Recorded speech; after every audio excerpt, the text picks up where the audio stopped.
Hi there, my name is Ian Berry and welcome to another candid and convivial conversation. And I'm thrilled today that my guest, I'll call him a hero in every sense of the word, is none other than Glenn Capelli. And Glenn has been one of my all-time favourite speakers, I guess for the 25 years I've been in the speaking business myself. And I'm thrilled today to have Glenn as my guest. So Glenn, welcome. G'day Ian, pleasure to be here, mate. Glenn is in the corporate leadership space, but he's also in the educational leadership space and has been for many years. And Glenn's going to do some sharing with us about what he's seen and what he understands about the essence of leadership. And Glenn's going to do that for probably about 10 to 15 minutes, and then we'll engage in a Q&A a little bit after that. So Glenn, over to you. What is the essence of leadership? When I'm working with CEOs, I always say that CEO stands for Chief Education Officer. So to be a Chief Education Officer, it's really about creating the environment and creating an environment where people hum. And what I mean by that is what we would call group genius. You know, how round is your table? How good is your sharing? So what is the diversity of minds that you bring to the table? How honestly and openly do they share and bubble up ideas to create that environment? And to say it hums, or in another word for it would be the word flow. You know, Mihaly Csikszentmihalyi's wonderful research about us at our very, very best. So, but it becomes really challenging because to be a Chief Education Officer, it means that you really have to self-actualise. Now, you need to go back almost to the Maslow model, and you really need to grow as a human being yourself and as a learner yourself, and then create an environment that enables everybody to be able to take that road to be the best them that they can possibly be.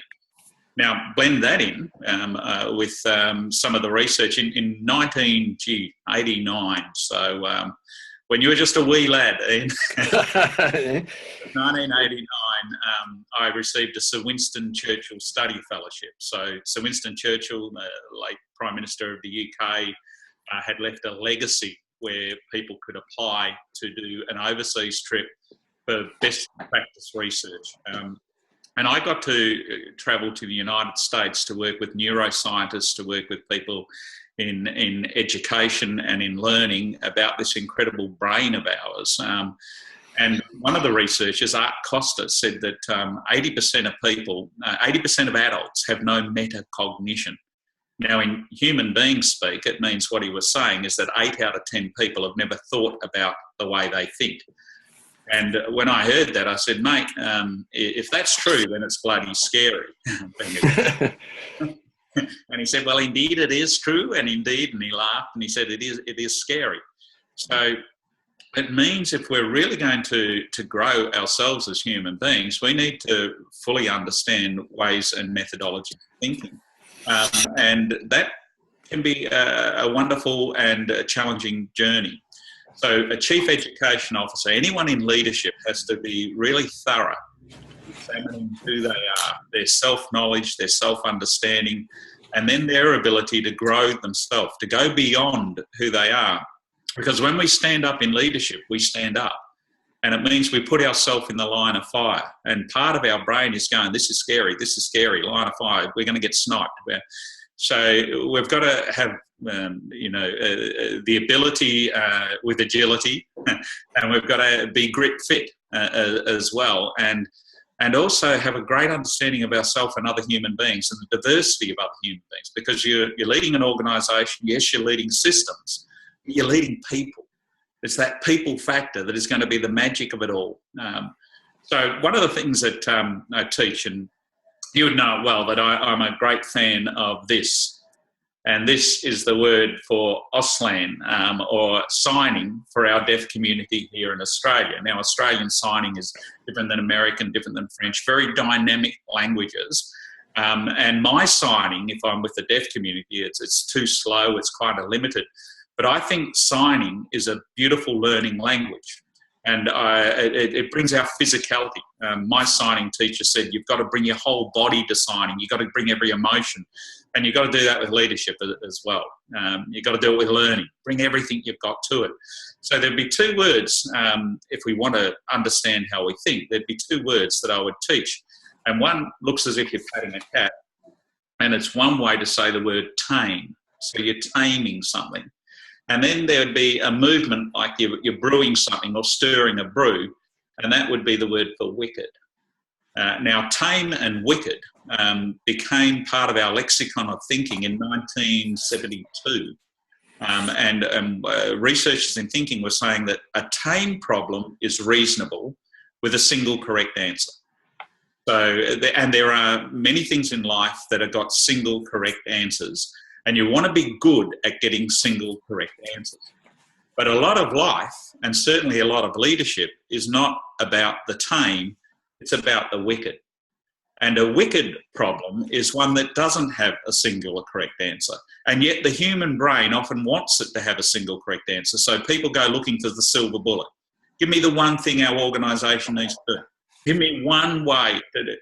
And often, like in approaching an illness like cancer, approaching any massive problem or challenge in life, there isn't a single correct answer. There's a variety of partial solutions. So a wicked problem has a variety of partial solutions.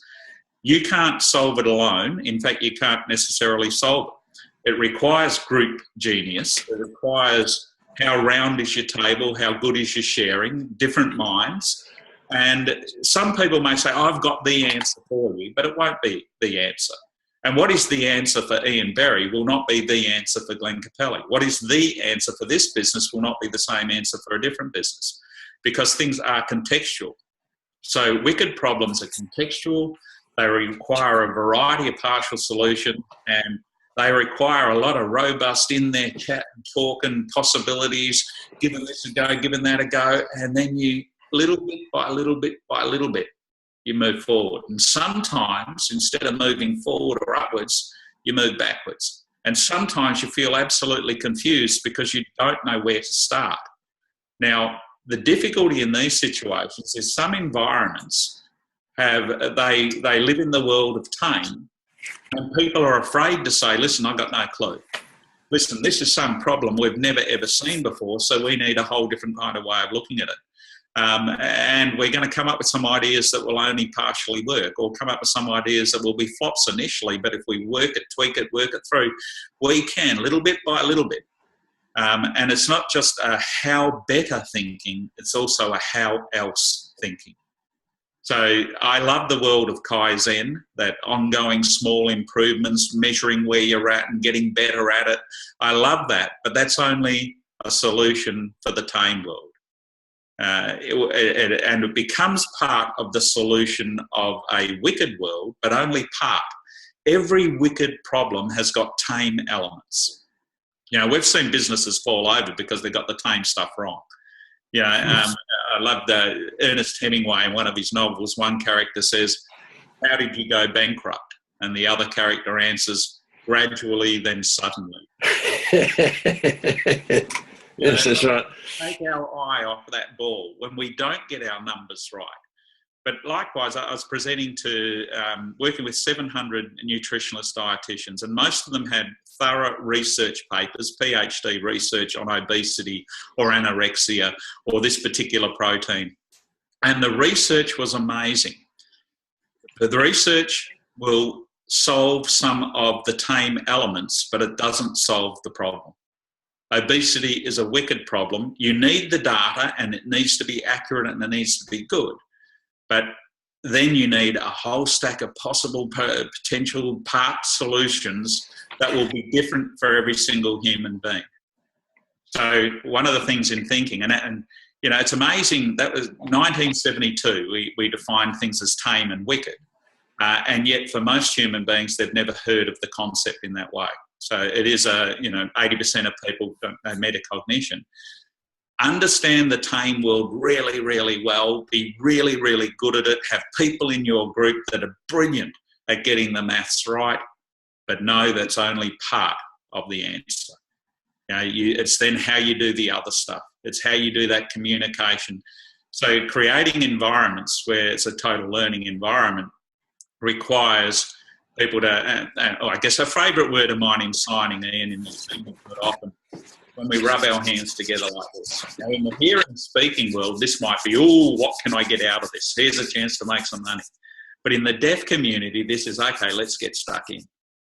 We've got a bit of a problem here. Let's get stuck in. I might not be able to work the whole thing out, but let's get stuck in. Let's do it bit by bit by bit, chunk by chunk by chunk. How better, how else thinking combined. And that's what the wicked world takes. It's a lot of get stuck in. And innovation requires bravery. It requires how else thinking. Agility requires some how else thinking and thinking on our feet.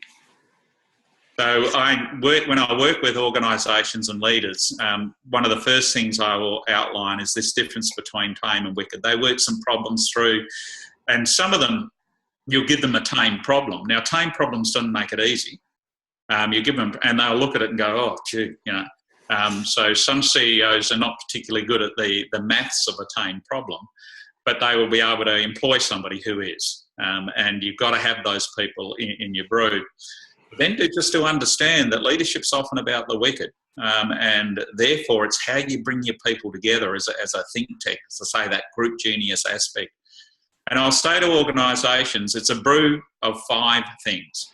Now, the 5 I look at, the first one, the foundational one, is culture and character. And you had some great convivial conversation. There's another 2 great C's, the character and culture. So what's the philosophy of your place? What is the philosophy as you as a human being? Or if I throw in another unknown word for most people, quiddity, Q-U-I-D-D-I-T-Y, quiddity. And quiddity is a philosophy word meaning the essential essence of something or someone. What is the essential essence of what you're about? What is your essential aboutness as a human being? What is your essential aboutness as an organisation? And the second layer of the definition of quiddity is that within that quiddity, within your essential element of self, there is some oddity, some peculiarity. And you've got to love the oddity. You just got to, and that oddity may be the distinguishing thing that others can't copy. So what is your foundation? What is your place on about? Character and culture. The second layer is those conversations that we're having here, the convivial and challenging conversations. So what's the shared vocabulary and understanding? The CEO often thinks because they stand up and say something that everybody gets it. They need to get it in a whole stack of different ways, time and time and time again. And then it becomes part of how you do things. So that Kaizen, how better conversations, and that wide Zen, as I call it, the how else thinking. What other crayons can we use that we're not? Then, after you get character and culture, conversations and vocabulary, the third layer is strategy. And yet that's where a lot of organisations want to start. They'll get in an Ian Berry or they'll get in a Glenn Capelli and they'll say, give us a strategy, give us a strategy. And I'll say, listen, mate, I can give you a bucket load of strategies, but they don't work. Well, let me rephrase that. They only work if it links into what you're about as an organisation. The next layer is methodology. And that is basically that some people will learn by me just talking. Other people will learn by me teaching a few sign languages as we go. Some people will need to read it in a book. Different people, different folks, different strokes of learning. And you've got to have ways to back up the message, and everything you're on about, of course, has got to show up in your behaviour. So that honouring the methodologies, teaching things in a variety of ways, reaching people in a variety of ways, which helps tap into your essential creativity as an innovator too. And finally, so we've got the cultural base, we've got the character, we've got the conversations, the Kaizens, the wide Zens, the how better, the how else. We've got a variety of strategies, and one I'll talk through as a personal favourite a bit later. And then we've got methodologies, ways to reach people. But all of that will come to nothing if you don't have systems that support and back up that whole structure. One of my favourite lines, it used to be in France that they decided they would pay firefighters based on the number of fires they put out. Can anyone spot the potential? I'd say in sign language, you put your hand out like this and you go like this. You know? And a chap at a conference said, "I missed that. What does that mean?" But this whole thing, you know, there's an organisation that I love working with. It's a Kiwi group. They're so exciting. The Fox Group, they ran a whole variety of companies with them, and they're really about this teamwork approach. But at one stage, they introduced a program where 10 of their best performing people would get a huge, wonderful trip. Now, they always had a conference that everyone could go to, but there would be another element of going, you know, to this big, and it actually took away from the team working aspect. And sensibly, after a year of doing it, they said, listen, it worked beautifully for the 10 people, but it is not the ethos of our organisation. So they pulled back for it and found a way to reward more folk at a deeper and better level. So if you're about teamwork as your absolute guts character thing, and yet you have an incentivised motivation program for an individual, then teamwork's not going to spread. So what is it that you're about, and how do your systems support that, rather than actually being systems errors that prevent it from happening? So you can see when you're creating an environment, all of these layers, it's a wicked brew. And it's how we get that wicked brew together. And within it, there are the tame elements. We want to be good within that, but getting the tame stuff right is only...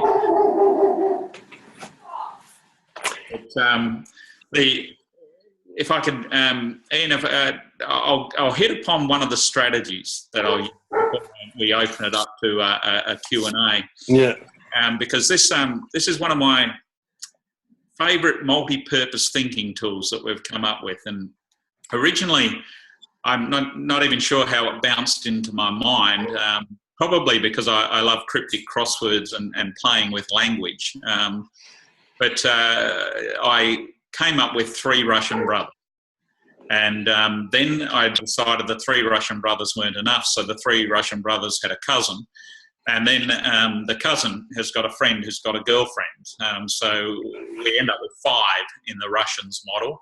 But the original 3 is the first Russian brother. His name is Morov. So you look at all the good stuff that you're already doing that you might do a little bit more of. A youngster hands in an essay to the teacher goes, what I love about this essay is this, this and this. And if you did a little bit more of that here, it would be an even stronger essay. You've got a health program, you're walking around the block for 30 minutes, but now you're going to do the other way where there's more uphill. You're doing a bit more of something. And every organisation can say, what do we need to be doing more of to become a quality organisation? If we're really going to achieve our aim of such and such, what do we need more of? The second Russian brother is more challenging. His name is Lesov. And human beings tend to love them more. But how do we do less? Often a website is better with less. An essay is better with an edit. A speech can be better with less. So less of. We can be healthier with less of certain things.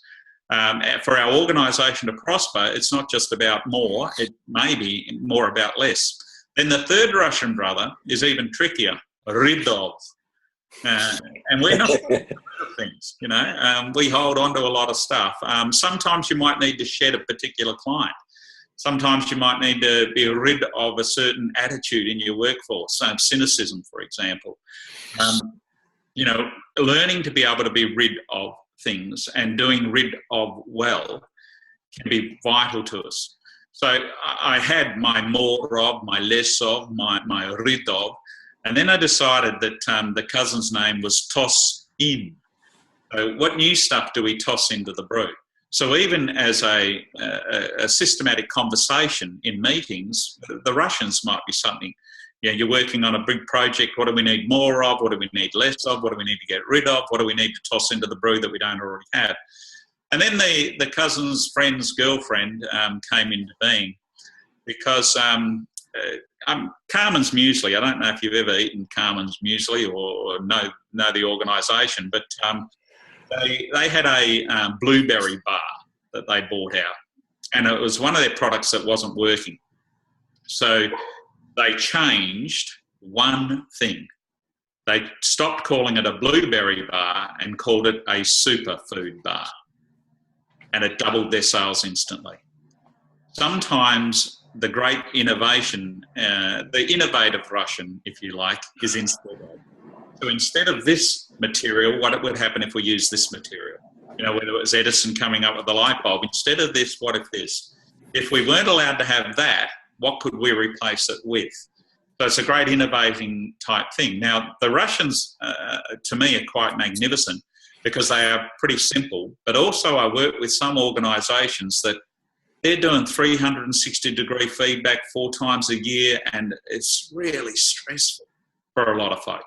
But the Russians, as long as you use a funny voice, so me as a leader, what do I need to do more of?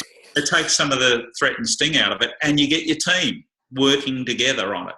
And we've had a multiplicity of organisations, schools, communities go through the Russians to not only solve problems, but to invent better ways, to be better, smarter, and to be wiser in outcome. Fascinating. Well, let's get stuck in. Good physical learner is Mr. Berry. Well, I'm always fascinated by your ability to talk about complex things in a simple way, which to me is often at the essence of leadership. I mean, I reflected, 1992, I gave a seminar for a bunch of CEOs in Adelaide, and the organizer said, I want you to be controversial, which, as you know, wasn't all that hard for me to do. But I started by saying management is dead. And what I was talking about was this idea of that we manage people. And it caused a bit of a furor. In fact, a quite angry guy in the front row said, well, what's management then? And I said management is and I used the word science at that point, I later changed it to practice. Management is the practice of making it simple for people to bring everything remarkable that they are to everything they do. And leadership is the art of doing that. Leadership's the art of inspiring people to bring everything remarkable that they are to everything they do. Now, those kind of definitions have stood the test of time. And I was thinking about that because what you were saying earlier is, I think you said 8 out of 10 people haven't thought about how they think. And yet here we are. When I was researching one of my books, Changing What's Normal, I discovered that 100 billion people have walked planet Earth, roughly, but there's never been a duplicate. So even by the nature of our birth, we're remarkable, and yet most people have either forgotten or don't know that they're remarkable. And what you're saying is that we're all remarkable. We've just got to think about it in a different way. And I love that, this idea of tame and wicked. And it seems to me that the reason why leadership is challenging is because most of the focus is on tame and not enough's on the wicked. Yes, and at the same time, one of the things in this human brain of ours, and there is an attraction to the silver bullet. And if we go beyond the silver bullet one small step, we get to binary. So there's an attraction to the brain to be binary. So black, white, good, bad, best, worst. I blame Charles Dickens, that wonderful opening line of a novel. It was the best of times, it was the worst of times. And for a good period of time, that's how my mum lived. My mum kicked into what we would now call it postnatal depression. But in those days, it just meant she got sick and there was she went into psychiatric care, and her treatment put her into bipolar. So it was either the best thing in the world or the worst thing in the world, the best thing in the world, the worst thing in the world. So there is an element to our brain where we will go either or rather than and. And I love this, so that it's tame and wicked. It's not tame or wicked, No. Within it. But it's also another way to put that complex to simple. And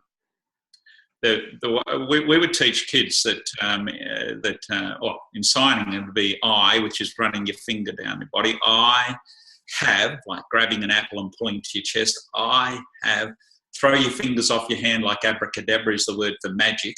I have a magic. And then put your hands in your head. It's one of the many ways to say brain. I have a magic brain. And then we would back it up by saying this magic brain of yours is chock-a-block full of crayons. And you don't just have one or two crayons in your brain. You've got a whole big box of 96 wonderful, colourful crayons. And every crayon is a talent. Now, sometimes certain crayons may get damaged. My brother's crayons for reading and writing don't quite work how mine do. My brother is dyslexic. So Gary taps into a whole stack of other crayons that he's elevated, and he's just brilliant with it. So sometimes we need to sharpen a crayon, and other times we need to use other crayons. So how better sharpening? How else a different crayon? Now, I got to interview Sir Richard Branson on stage. And Richard, of course, as you would know, is dyslexic. Yeah. And I asked him what he thought his greatest quality as a leader was. And he said, listening. Now, most people would see Branson as a mouth. He sees himself as ears. And he said, and when I listen to my staff, when I listen to people, I'm somehow good at finding the talent that's within them and helping them grow it. And sometimes it's a talent that they don't even know that they've got inside them. So it goes back to your wonderful definition, to find the remarkable aspect of that human being and to grow it. Every person's got the crayons that they can be really good at. Discovering them and then applying those crayons within a group genius context is part of the role of leadership. I think it's a wonderful concept. I mean, I believe that the number one role of leadership is to enhance people's gifts, which is another word for talent. In fact, when I was researching this whole idea of talents, I discovered that the original Greek word for gift was charisma. So there's nothing fake or flash about charisma. And what you're saying here is this talent. So really, in my context, the key role of leadership is to help people to find the crayons that work for them and to sharpen them. Yes, but it's also interesting because I very much in that. I mean, it's become a strength finder way of doing things, I guess. But I also like the aspect that once you've discovered the crayons you're really good at, you can sometimes use those crayons to enhance some of the crayons you're not being special with. So my brother, as he travelled through life, he was able to develop certain strengths of crayons that then assisted him in being able to, later in life, be able to read better. So his writing will still struggle, but his reading is now, he won't read super fast, but he'll read super deeply. So sometimes every now and again, it's good to tackle a crayon you're not so special with. And why I think we need to do this is because if I only do what I'm really good at, I then lose a bit of an empathy of what it feels like to be hopeless. And as good as I am at certain crayons, there's other crayons that, that's a real struggle. And it's important to remember what it feels like to feel like you're a bit of an idiot. It's important to remember what it feels like to be humbled by not being able to do something initially. And therefore, it teaches us that to be grit fit, how do you stumble your way and then crawl your way and then walk your way? And it may not be the thing you're going to be best at in life, but it's important to remember that empathy of what it feels like to be like that. And therefore, it helps somebody at a leadership level to go, I mean, I see so many, a CEO, one of my favourites I've been working with for a number of years now, but when I taught the concept of Kaizen, that ongoing tiny little improvements, Kaizen is a little bit of getting better every day and really unpacking and exploring that whole approach. He loved it. So he said to his staff, our theme for next year is going to be Kaizen, which means continuous improvement and tiny little blah, blah, blah, blah. And then, boom, he thinks, well, I've said it, so it's done. He said it somewhere in a speech that some people by then had drifted off and something. You've got to keep returning to these things again and again and again and again and again and teach them in multi-layered ways for people to be able to own them. And therefore, if the CEO thinks everybody learns just as how I learn, heard it, got it, good, move on, that's not true of a lot of other people. You've got to put yourself to really be a good leader, you've got to, I think, have empathetic leadership.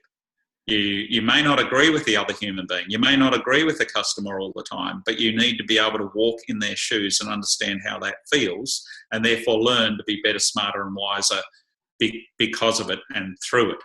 So it's like, as you know, I'm a member of Mensa. So I was asked on radio what Mensa stands for. My standard reply is my ego needs some attention.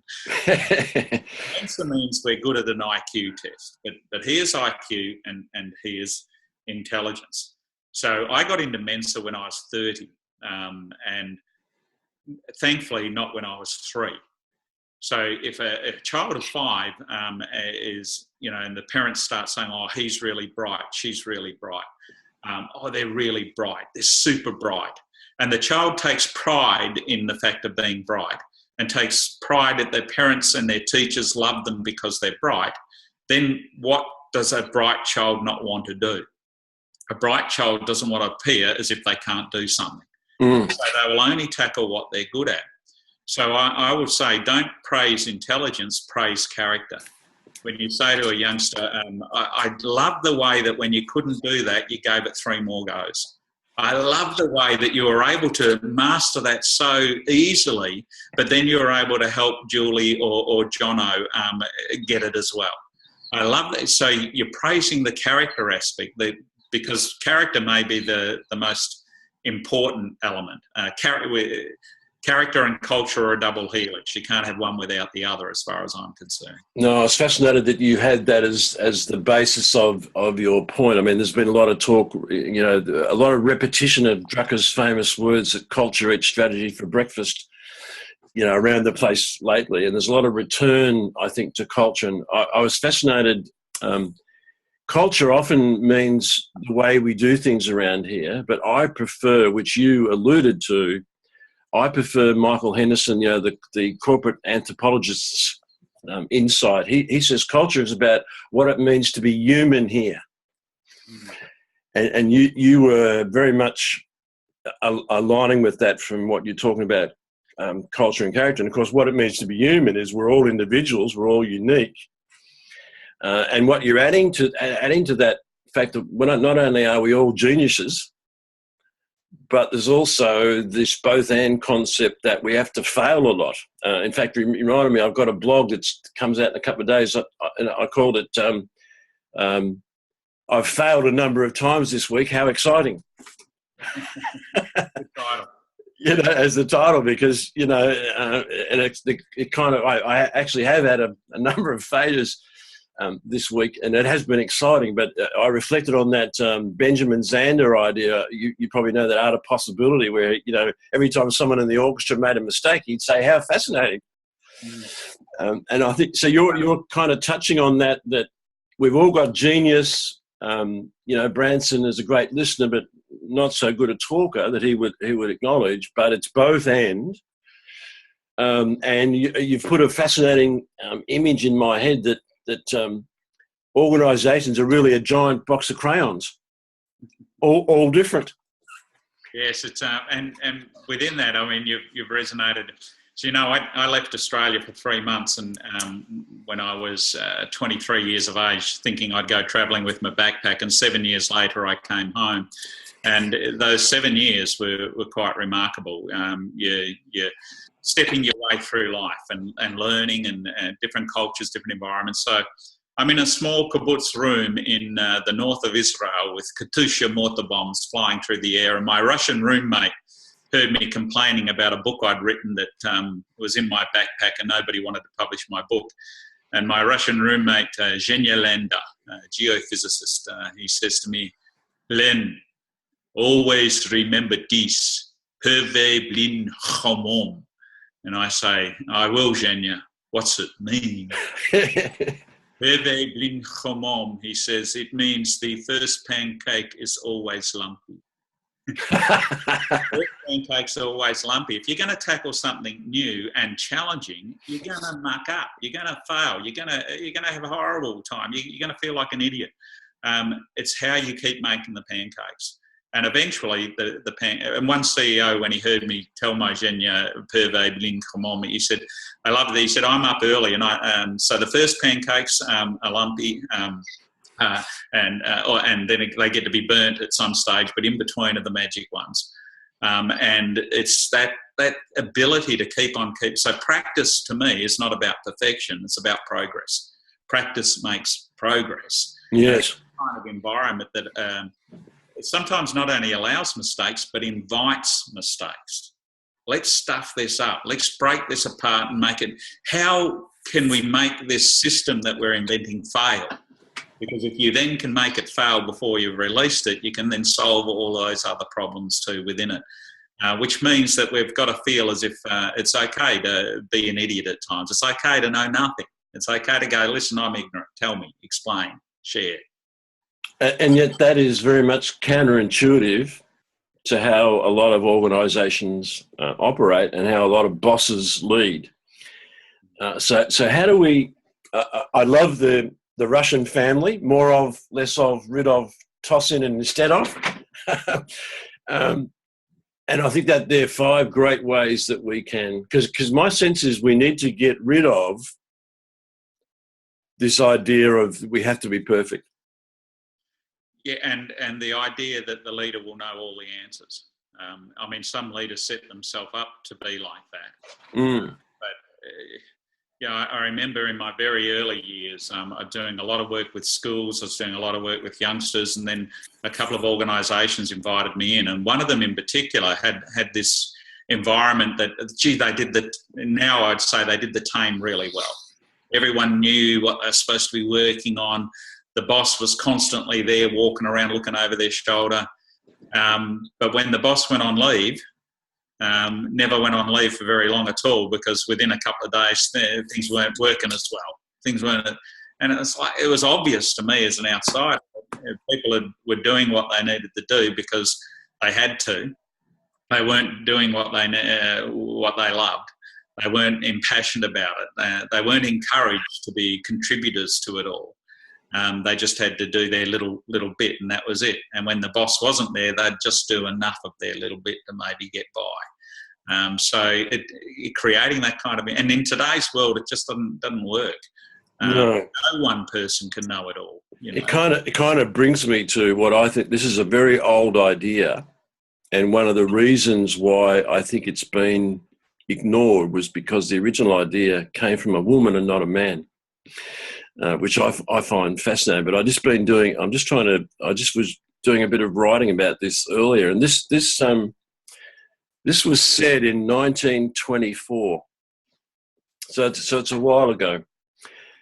But it says leadership is not defined by the exercise of power, but by the capacity to increase the sense of power amongst those led. The most essential work of the leader is to create more leaders. Who was that, Ian? It comes from Mary Parker Follett, who the guru himself, Drucker, called her the prophet of management. And yet my sense is because she was a woman, it's kind of been forgotten, because, Tom Peters, Ralph Nader, others have cottoned onto this idea that the purpose of leadership is to develop more leaders. And I think you've been articulating how to do that in so many ways. We've really got an amazing box full of crayons to help people to be more leaders. Because at the end of the day, the boss doesn't need to be the boss. The boss needs to help other people to be leaders. And you look at this library behind me, and we had to cull half my library when we moved over from Western Australia to Victoria. In fact, when we built this library in this new place of ours, in what I call my creativity suite, and we had to fortify that wall because, and the chap building it said, "What are you going to have in your library?" And I said, "Books." What else are you going to have in your library? I guess, it's a huge library. So, but one of those many titles behind me is The Winner Effect by Professor Ian Robertson. Now, Robertson writes in the style of Malcolm Gladwell, beautiful, accessible writing. And he is also the neuroscientist who's doing the research. And he says in The Winner Effect that power does go to the brain. Power actually affects the chemistry of our brain. And it's why we do need a team around us and with us. Because a lot of people will go into leadership because they have a feeling for doing good for others. And when they are in leadership, and the more the leadership power builds and the chemicals of it become kind of addictive, they may switch it to being more about themselves. So to maintain that focus of leading for others and creating an environment for others to grow and prosper, as opposed to it becomes all about me. And it's one of the most interesting things. I mean, my wife Lindy has a background in film and television. We met because I was being interviewed on her TV show, but Right. she worked for a brief period of time. Michael Jackson was in Australia, and Lindy was working with him. And he had all of these people around him, but none of them are actually contributing to saying, Michael, don't do that, or you need less of this, or mate, you need to pull your head in here, or gee, this is not healthy for you, Michael. You know, if you've got a team of people who, because of your position and power and talent, will just go yes, yes, yes, yes, yes, yes, yes, then it can be dangerous to your own chemistry. Mm. Go into leadership, you need folk around you. And that's why it's good. Spend time with your kids, spend time with your grandchildren, spend time with your husband, your wife, who can pull you back into line at times and go, hey, doesn't sound great. No. Yeah, I mean, you touched on... A bit of that. Yeah. Yes. You touched on this right at the beginning, I sense, and you didn't call it this, but it's always been... It's my absolute conviction that self-awareness is the number one leadership skill. And we need, in order to be aware of ourselves, we need other people to let us know that what we can't see, which is what you're alluding to. And it is a self-understanding is a very tricky thing. I mean, you know, that quote that says 75% of people believe they're above average. Part of our psyche is a little bit of self-delusion, and Yes. might need that at times to get us through particular moments. But that ability to lead and be vulnerable at the same time, the ability to face the fear and do it anyway, and understand that others may in different ways. Hear a dog barking, go into fear, as opposed to, well, in fact, my dog is barking right at the moment. She always wants to join in the conversation. Yeah, it's just such a self-understanding, self-actualization. When Maslow put that hierarchy of needs and said self-actualization is the pinnacle, you've got to remember that means everything beneath it is the most important. Because you don't get to that pinnacle unless you've got that safety factor, unless you've got the survival factor, unless you've got the belonging factor, relationship. As you say, you know, you've got to have other human beings that go, Ian, pull your head in, or Kappa, that's not great, mate. You know, at the same time, people you can bounce ideas with.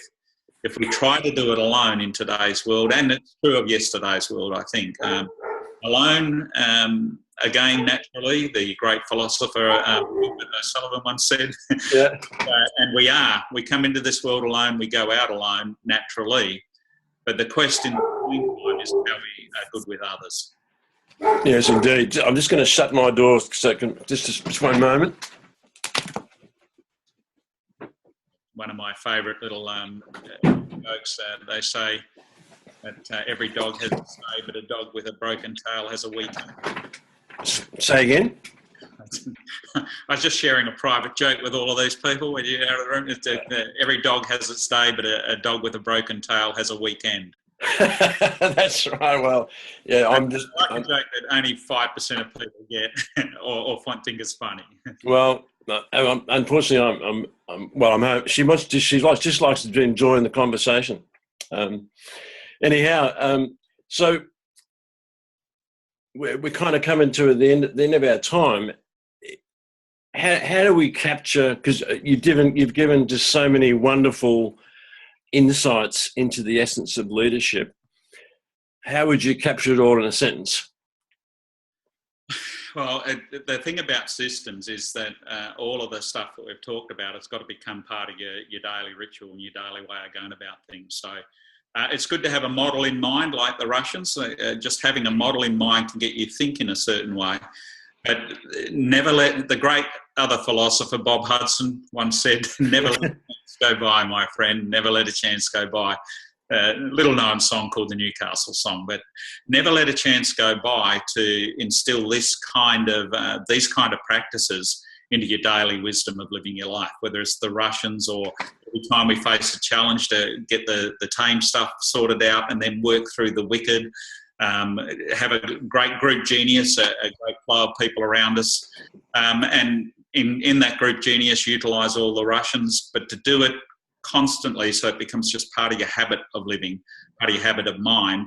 And then every now and again you've got to break that habit of mind, because the brain is magic, but it is essentially sometimes a lazy organ. It falls back to the way we've always done things, and our default position may not be our best supportive decision when we need to break some of the stuff. So how better, how else, smash things open, break things apart, and always love the challenge. Well, thanks so much, Glenn. It's been great to get stuck in. Folks, my guest today has been Glenn Capelli, and some wonderful insights into 21st century leadership. I'll be putting Glenn's details at the bottom of this video, so if you'd like to contact him, then the details will be there. So Glenn, thanks so much again. And folks, we'll see you next time.